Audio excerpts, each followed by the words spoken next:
So Vijayakanth படம் நான் பண்ண படங்கள்லாம் பார்த்தீங்கன்னா புது கேமராமேன், புது எடிட்டர், புது டைரக்டர், நான் புது டைரக்டர், இப்படி தான் இருக்கும். அப்போ தான் அந்த வெற்றி முழுக்க முழுக்க அந்த ஹீரோ தலையில் போய் உட்காரும். அப்போ தான் அந்த ஹீரோ வந்து ஒரு தலைவனாக முடியும். பின்னாடி அந்த வெற்றி முழுக்க முழுக்க அந்த ஹீரோ மேலே உட்காரணும். அப்போ தான் அந்த ஒரு ஹீரோவை நம்ம மோல்டு பண்ணுறதுன்றது ஒன்று இருக்குல்ல.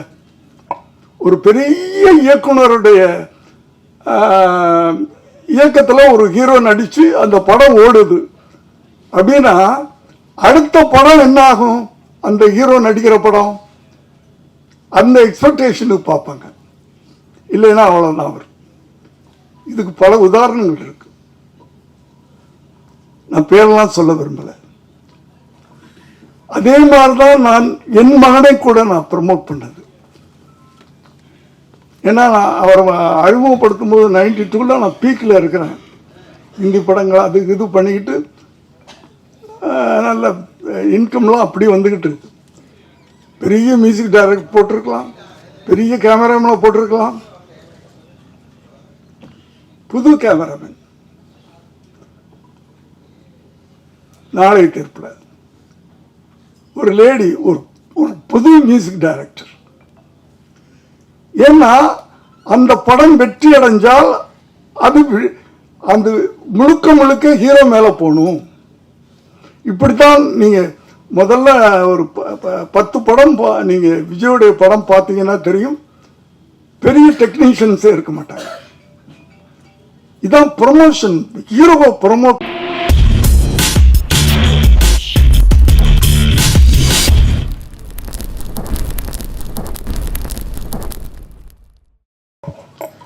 நன்றி சார். அடுத்ததாக நாம் பேச அழைக்கிறோம். பல மொழிகளில் 70க்கும் மேற்பட்ட படங்களை இயக்கியவர், உங்கள் படங்களில் எங்கள் இதயங்களை பேச வைத்தவர், பிரம்மாண்ட இயக்குனர் முதல் பெயர் பெற்ற பிரம்மாக்களை தமிழ் சினிமாவிற்கு கொடுத்தீர்கள். இதையெல்லாம் விட தமிழகத்தை இயக்க ஒரு தலைவனை தயாரித்து கொடுத்தவர் நீங்கள். கூரன் படத்தை தாங்கி நிறுத்திய தனி மனிதர், இளைஞரோடு இளைஞராக மதிப்பிற்குரிய இயக்குனர் திரு S.A. சந்திரசேகர் அவர்களை பேச அழைக்கிறோம்.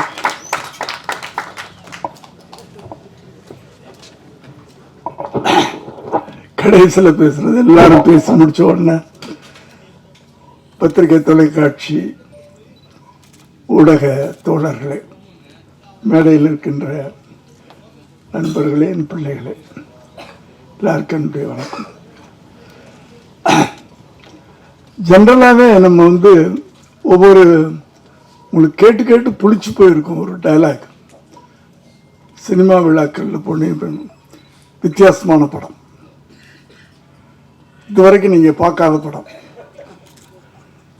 இந்த வார்த்தையை எல்லாருமே சொல்லி நீங்கள் கேள்விப்பட்டிருப்பீங்க.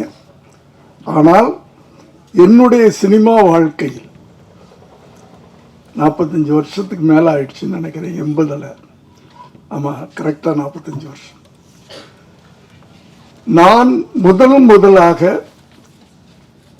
வித்தியாசம் என்பதை உண்மையிலேயே சத்தியமா சொல்லக்கூடிய ஒரு கதை இந்த வித்தியாசமான கதை. இதை நீங்க இன்னும் அடுத்த வாரம் படம் பார்க்க போறீங்க, அப்ப நீங்களே சொல்லுவீங்க. பல விதத்துல இது வித்தியாசம். ஏன்னா இந்த படத்துல நாய் தான் ஹீரோ.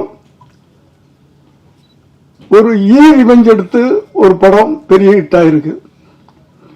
ஒரு யானை ரிவெஞ்ச் எடுத்து ஒரு படம் பெரிய ஹிட் ஆயிருக்கு. ஒரு பாம்பு ரிவெஞ்ச் எடுத்து, நாகினா தமிழ்ல என்ன, நீயா, பெரிய ஹிட் ஆயிருக்கு. இதுல ஒரு நாய் ரிவெஞ்ச் எடுக்குது மனுஷன் மேல. தன்னுடைய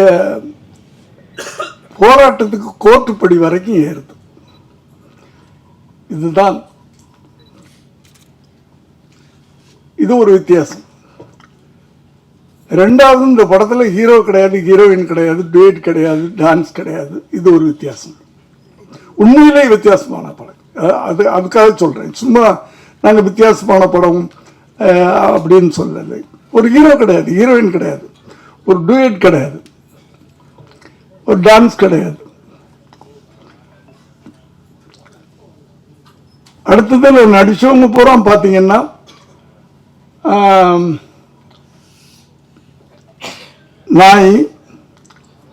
நான் ஒரு 80 வயசு குறைச்சு சொல்றேன், பரவாயில்ல.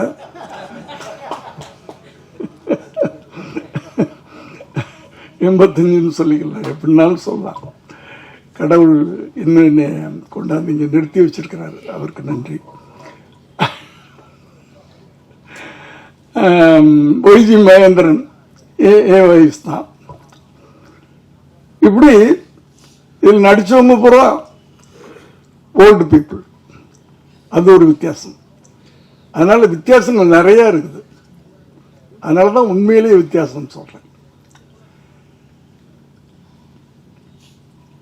அடுத்து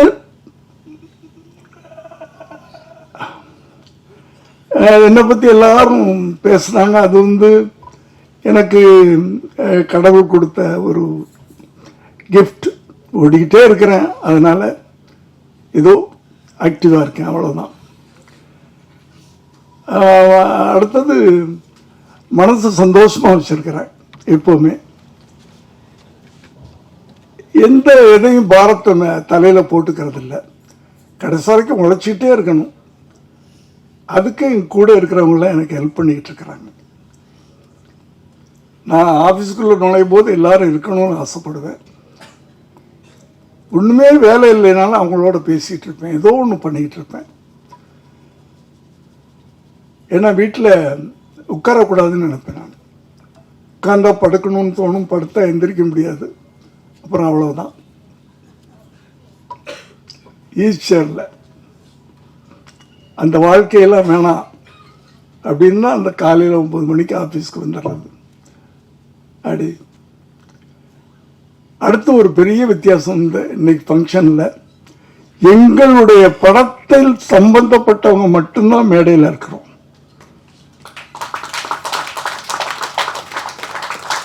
சம்பந்தமில்லாத ஒரே ஒருத்தர்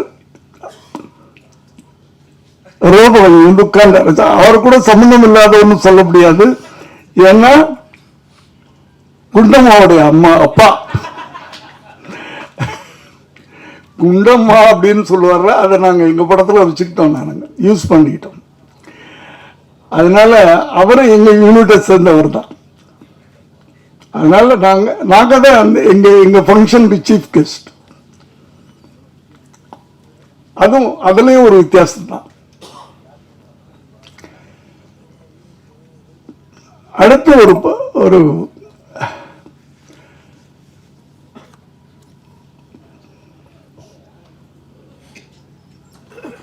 ஒரு என்ன சொல்றதுன்னு எனக்கு என்ன, எல்லாரும் எல்லாம் பேசிட்டாங்க, எனக்கு என்ன பேசுறதுன்னு தெரியல.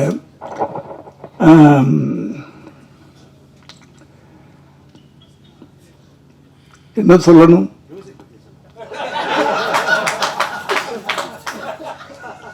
அதாவது ஜனவரி மாசம் குளிர்ல நாங்க போனோம். அது அந்த அந்த அந்த எக்ஸ்பீரியன்ஸ் ஒரு பெரிய எக்ஸ்பீரியன்ஸ். அது கொடைக்கானல்ல நடுங்கிக்கிட்டே ஷூட்டிங் பண்ணோம். ஆனா அந்த ஷூட்டிங் ஆரம்பிச்ச உடனே அந்த நடுக்கம்லாம் போயிடும். அவங்க சொன்ன மாதிரி ஜுரங்கிறலாம் அது எனக்கு ஜுரம் இத்தனை வருஷத்துல ஜுரம்னு வந்ததே கிடையாது. அங்க ஏதோ வந்துருச்சு 102 டிகிரின்ட்டாங்க. ஆனா எனக்கு தெரியும், நான் ஷூட்டிங் ஸ்பாட்டுக்கு போனா ஜுரம் போயிடும்னு எனக்கு தெரியும். அந்த ஒரு நம்பிக்கை எனக்கு. ஒர்க்குக்கு போனேன்னா ஜுரம் போயிடும், அந்த தைரியத்துல தான் அன்னைக்கு போனேன். சொன்ன மாதிரியே போன உடனே அன்னைக்குன்னு பார்த்து தண்ணியில எனக்கு குளிக்க வச்சுட்டாங்க, ஃபால்ஸ்ல எல்லாம். ஸோ ஜுரம் போயிடுச்சு. அதான் ஜுரம்ன்றது நம்ம நினைக்கிறது தானே, வியாதின்றது நம்ம நினைக்கிறது தானே. எனக்கு தலைவலிக்குதுன்னா தலைவலிக்குது, தலைவலி இல்லைன்னா தலைவலி இல்லை. அப்படி வாழ்க்கை நம்ம அவ்வளவு ஈஸியா எடுத்துக்கிட்டோம்னா கடைசி வரைக்கும் நல்லா இருக்கலாம். அடுத்தது ஒரு படம் பண்றோம்னா படத்துல ஏதாவது நல்ல மெசேஜ் சொல்லணும்னு என்னுடைய முதல் படத்துல இருந்து ஆரம்பிச்சு இன்னைக்கு வரைக்கும் சொல்லிக்கிட்டு இருக்கேன். இந்த கதையை நான் கேட்டு அந்த ஒரு வார்த்தையை கேட்ட உடனே அந்த ஒரு கண்டென்ட் தான் சொன்னார், கதையா சொல்லல. கண்டென்ட் ஒரு ஒரு டார்க் கோர்ட்டுக்கு போகுது. எனக்கு புதுசாக இருந்துச்சு. நான் 70 படத்தில் 50 படம் மனுஷன் கோர்ட்டுக்கு போய் தான் எடுத்திருக்கிறேன். நாயோ பூனையோ கோர்ட்டுக்கு போய் எடுக்கல.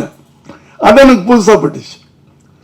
எதுக்கு போகுது, என்ன விஷயம், அதில் தான் எமோஷன். ஒரு ஒரு ஒரு நல்ல படம் அது. பார்க்குறவங்களுக்கும் அதில் ஒரு எமோஷன் கிடைக்கும், கனெக்ட் ஆகும். ஏன்னா இந்த படத்தை பார்த்தவங்க கொஞ்சம் பேர் தான். அமீர் சார் பார்த்துருக்காரு, பார்த்திபன் சார் பார்த்துருக்காரு, விஜய் ஆண்டனி பார்த்துருக்காரு, இப்படி கொஞ்சம் பேர் தான் பார்த்துருக்காங்க. டெல்லியிலேருந்து வந்த மேனகா காந்தி பார்த்துருக்காங்க. அத்தனை பேரும் படம் முடிஞ்சு சீட்டை விட்டு எந்திரிக்கல, அழுதுட்டு உட்காந்துருந்தாங்க. நம்ம போய் என்ன அப்படின்னு கேட்ட பிறகுதான் எந்திரிச்சாங்க. அந்த ஒரு எமோஷனை அந்த கனெக்ட் பண்ணோம். நாங்கள் படம் பார்க்குறவங்களோட அந்த இந்த லைஃப்பை நாங்கள் கனெக்ட் பண்ணிட்டோம். அதுலேயே நாங்கள் வெற்றி அடைஞ்சோம். அப்படி படம்ன்றது அப்படித்தான் இருக்கணும். நல்ல விஷயங்களை சொல்லணும். ஒரு ஒரு ஒரு டைரக்டரோ, இப்போலாம் வந்து டைரக்டர் வேற ரைட்டர் வேறன்னு கிடையாது. ஒரு 20 வருஷத்துக்கு முன்னாடி ஸ்ரீதர் கோபாலகிருஷ்ணன்லாம், KS கோபாலகிருஷ்ணன்லாம் வர்றதுக்கு முன்னாடி கதாசிரியர்னு ஒருத்தர் இருப்பார். அவர் கதை சொல்லுவார். உடனே வந்து ஜெமினி, ஏவிஎம் அவங்கள போகிறவங்க கதை இலாக்கான வச்சுருப்பாங்க. அந்த கதையில் உட்காந்து அவங்க டிஸ்கஸ் பண்ணுவாங்க. டயலாக் ரைட்டர்னு ஒருத்தர் தனியாக இருப்பார், டைரக்டர்னு ஒருத்தர் இருப்பார். இது ஒரு பீரியட். நான் வந்து அசிஸ்டன்ட் டைரக்டராக வந்த காலங்கள் அது 70 வரைக்கும் அப்படி இருந்துச்சு. இந்த ஸ்ரீதர் கோபாலகிருஷ்ணன் அவங்களாம் வரும்போது ரைட்டர் டைரக்டர் ஆகிட்டாங்க. ஸோ நான் எதுக்கு சொல்ல வந்தேன்னா, ஒரு ஒரு ஒரு ரைட்டர், எழுத்தாளன் அப்படின்னு சொன்னாலே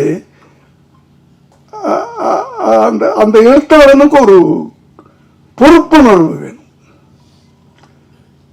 ஏன்னா அந்த எழுத்தாளன் தான் அதுக்கு ஒரு கதாநாயகனுடைய கேரக்டர் படைக்கிறான். அவன் ஒரு படைப்பாளி. அந்த அந்த ஏன்னா இங்கெல்லாம் வந்து வெறும் நடிகர்கள் மாத்திரம் நம்ம கொண்டாடுறது கிடையாது, டைரக்டர்ஸையும் கொண்டாடுறோம். ஒரு ஹீரோ லெவலுக்கு டைரக்டர்ஸையும் கொண்டாடுறோம். ஸோ அவங்களுக்கு ஒரு பொறுப்புணர்வு வேணும். ஒரு நல்ல படம் கொடுக்கணும். அந்த படத்தை பார்த்தா 4 பேர் அதை ஒரு ஐக்கானை எடுத்துக்கிறோம். ஒரு மனுஷனை பார்த்து நம்ம ஐக்கான் சொல்றதை விட ஒரு படமும் ஒரு ஐக்கான் தான், ஒரு படிப்பினை தான். அந்த காலத்து படங்கள்லாம் அப்படிதான் இருந்துச்சு.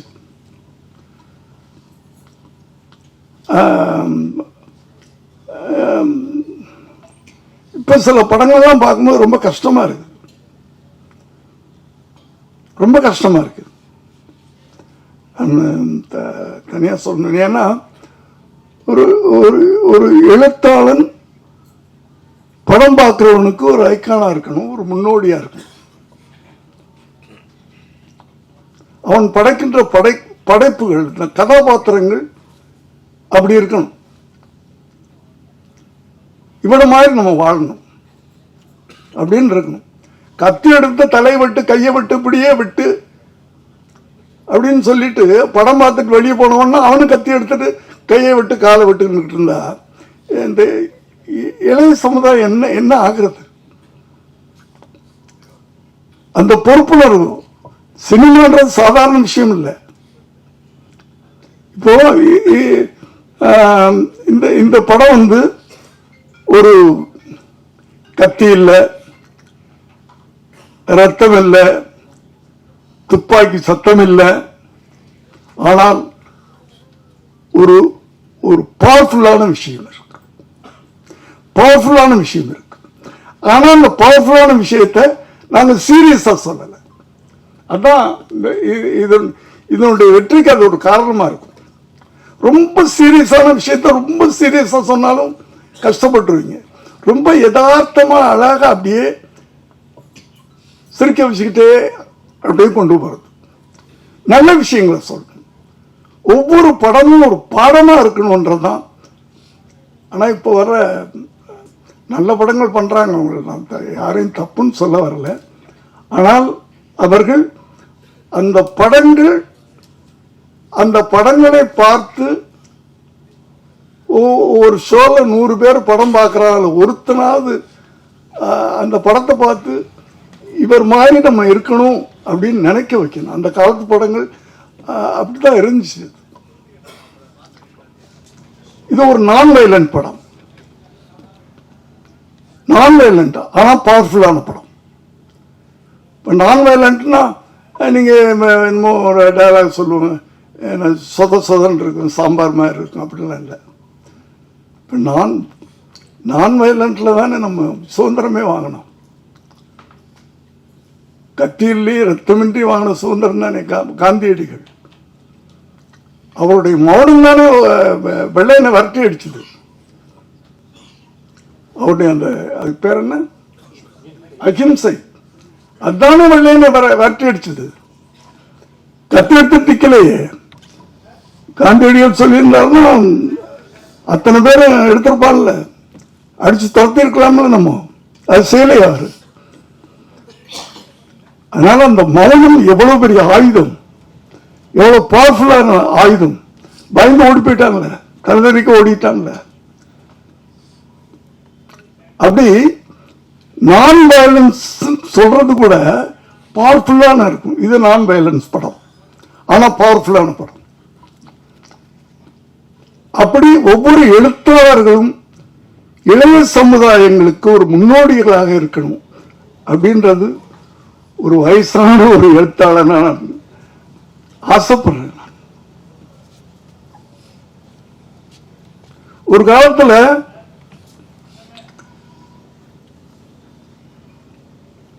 வில்லன்னா இப்படிதான் இருப்பான், ரேப் பண்ணுவான், கொலை பண்ணுவான், 10 பேரை வெட்டுவான், அப்படித்தானே இருந்துச்சு. அத பூரா இப்ப கதாநாயகர்கள் பண்றாங்க. யார் வில்லன் யார் கதாநாயகன்னு தெரிய மாட்டேங்குது படம் பார்க்கும்போது.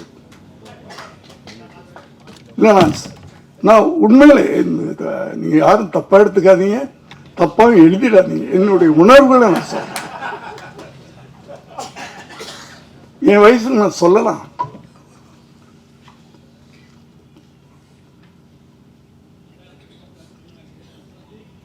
யாரு ஏன்னா படம் பார்க்கிற யூத் அவங்களை எப்படி நம்ம கொண்டு போகணும்?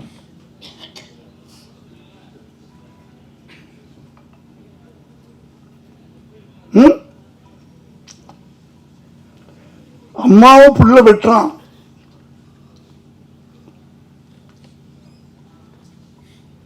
மாமியார் மருமகளும் சேர்ந்துக்கிட்டு என்ன பிள்ளைய கொள்றாங்க, அப்பாவை கொள்றாங்க. இப்படியெல்லாம் நடந்துகிட்டு இருக்கிற ஒரு சமுதாயத்தை நம்ம கரெக்ட் பண்ணணும்னா சினிமா ஒரு ஒரு அறிஞர்டா சொல்லுவார், சினிமா மாதிரி ஒரு பயங்கரமான ஆயுதம் வேற எதுவும் இல்லை. அந்த ஆயுதத்தை கரெக்டா நம்ம யூஸ் பண்ணோம்னா இந்த இளைய சமுதாயத்தை திருத்த முடியும்.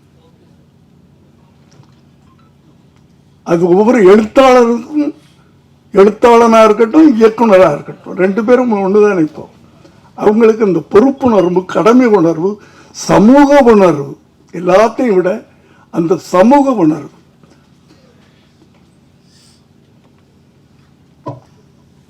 அப்படியாப்பட்ட ஒரு நல்ல படத்தை எடுத்திருக்கிறோம். நான் ரொம்ப அனுபவிச்சு கடந்த 10 வருஷமா நான் ஒரு நடிகனாகி இந்த 10 வருஷத்துல 4 படம் நடிச்சிட்டேன். ஆனால் ஒரு திருப்திகரமாக எனக்கு அமைஞ்ச படம் இந்த படம். ரொம்ப அனுபவிச்சு நான் பண்ணியிருக்கேன். எல்லாரும் ஹெல்ப் பண்ணியிருக்காங்க, நான் தனித்தனியா சொல்ல விரும்பல. அதுலயும் நான் தைரியமா சொல்லுவேன், 2 மணி நேரம் படம். அந்த 2 மணி நேரம் உங்களை ரொம்ப அழகா நாங்க உட்கார வச்சிருக்கோம். முதல்ல 3 மணி நேரத்துக்கு படம் எடுத்து கொடுத்துட்டாரு அவரு. அத மாருதி சார் 2.5 மணி நேரம் படமாக்குனார். சரி அவ்வளோதான், இதுக்கு மேலே குறைக்க வேணாம் அப்படின்னு அவர் பிடிவாதமாக இருக்கிறாரு. லெனின் சார் படம் பார்த்தாரு. அவர் சூப்பர்வைசர் தான் இந்த எல்லாமே நடந்துக்கிட்டு. லெனின் சார் படம் பார்த்தாரு எங்களோட. ஒரு 2 நாள் எனக்கு டைம் கொடுங்கன்னு சொன்னார். 2 நாள் கழிச்சு போய் பார்த்தோம். 10 சீனை காணோம் படத்தில். அவர் டைரக்டர், சார் அந்த சீனை தூக்கிட்டார் சார், இந்த சீனை தூக்கிட்டார் சார், இந்த சீனை தூக்கிட்டார் சார், சார் போச்சு சார் அப்படின்றாரு. அதாவது 2:20க்கு இவர் கொடுத்தார். 2 மணி நேரம் 20 நிமிஷத்துக்கு இவர் பண்ணிட்டாரு. அவர் 10 சீனை தூக்கி 20 நிமிஷத்தை தூக்கி 2 மணி நேரம் ஆக்கிட்டார்.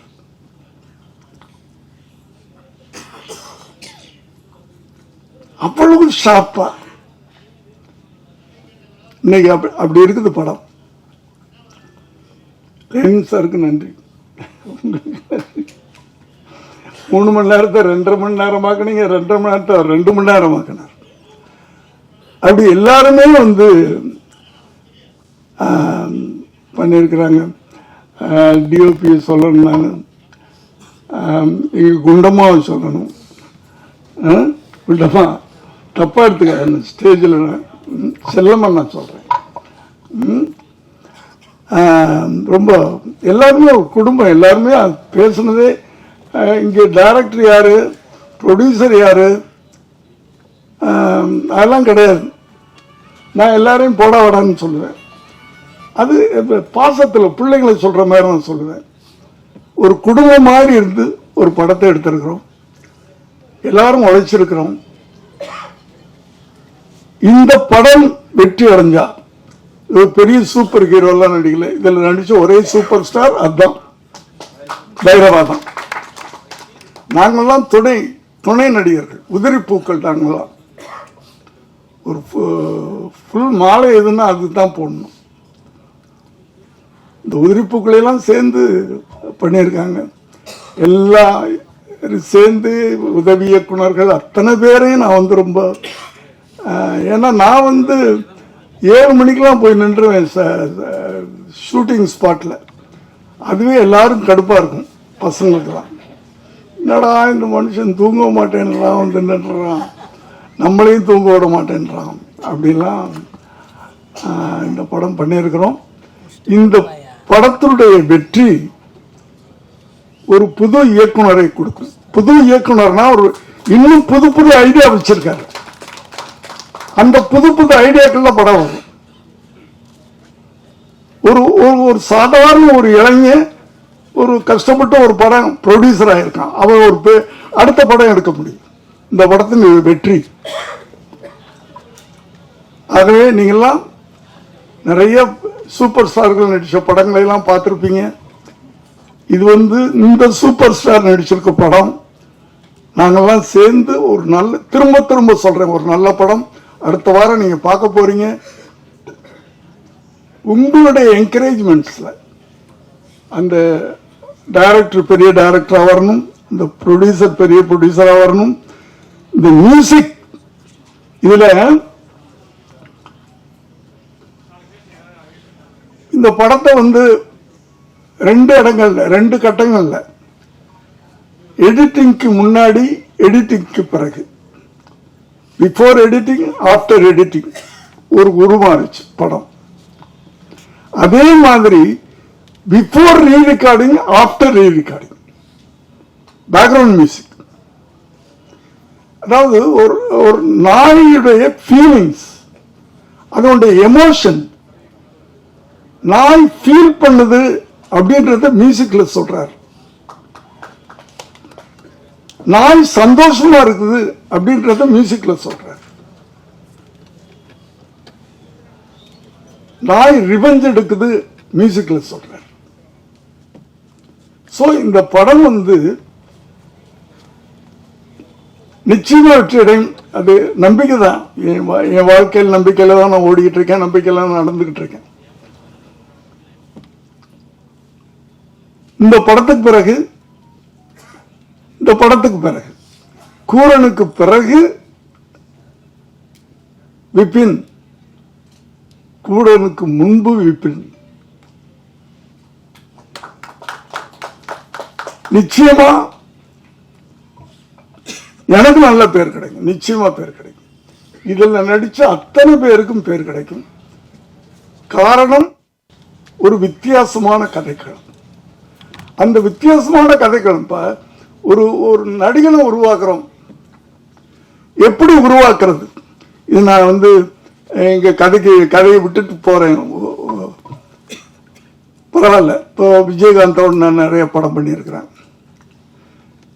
நீங்க முதல் படத்துல இருந்து பார்த்துருக்கலாம். சட்டம் ஒரு ஏற்றாரு, நானும் விஜயகாந்தும்.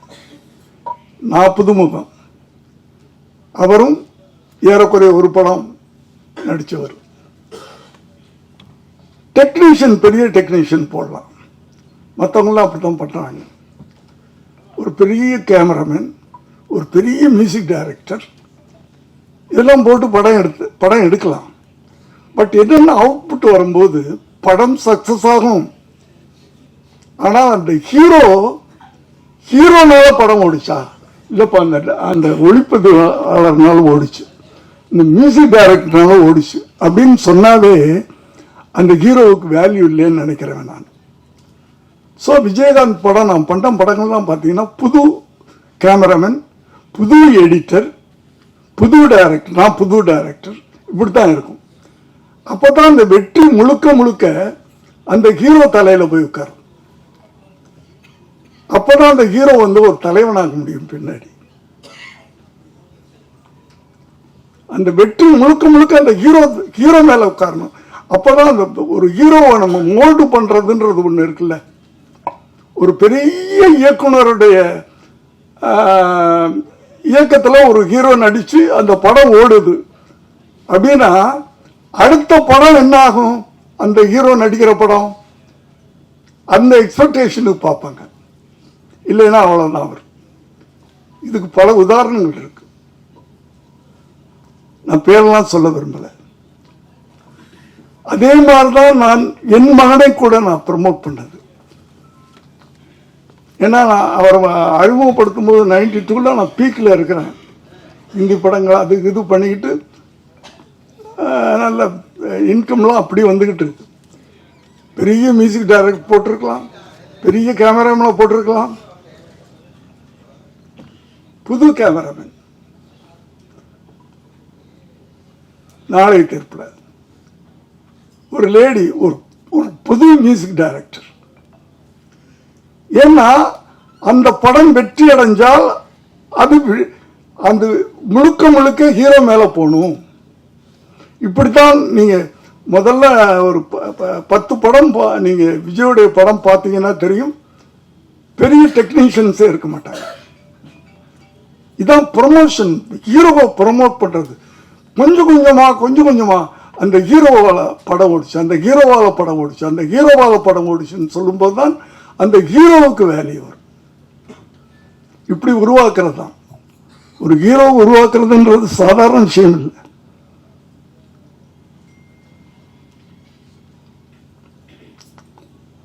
அத போல எதுக்கு சொல்ல வந்தேன் அப்படின்னு சொன்னால், இந்த கதை எங்களை உருவாக்கி இருக்கிறது. இப்போ ஹீரோக்குள்ள இந்த படம் ஓடின பிறகு நான் தைரியமா சொல்லலாம், இந்த கதை என்னை உருவாக்கி இருக்கு, டைரக்டர் உருவாக்கி இருக்கு, இந்த கதை மியூசிக் டைரக்டர் உருவாக்கி இருக்கு.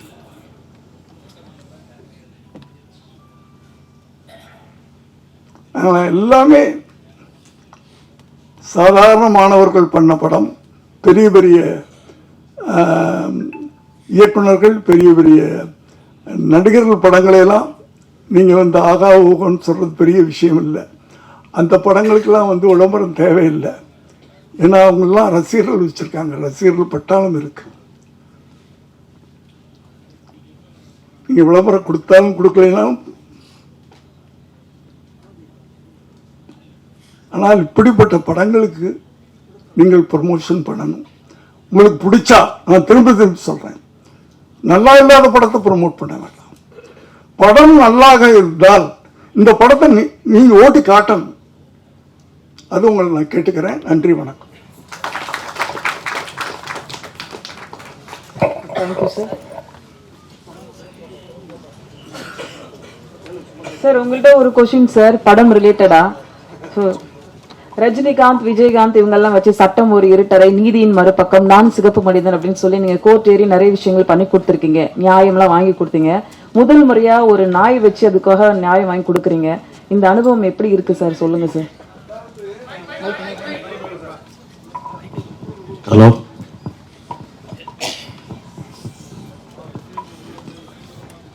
நான் தான் சொன்னேன்ல, 72 படத்துல ஒரு 50 படம் கோர்ட்ல ஏறி இருக்கேன்.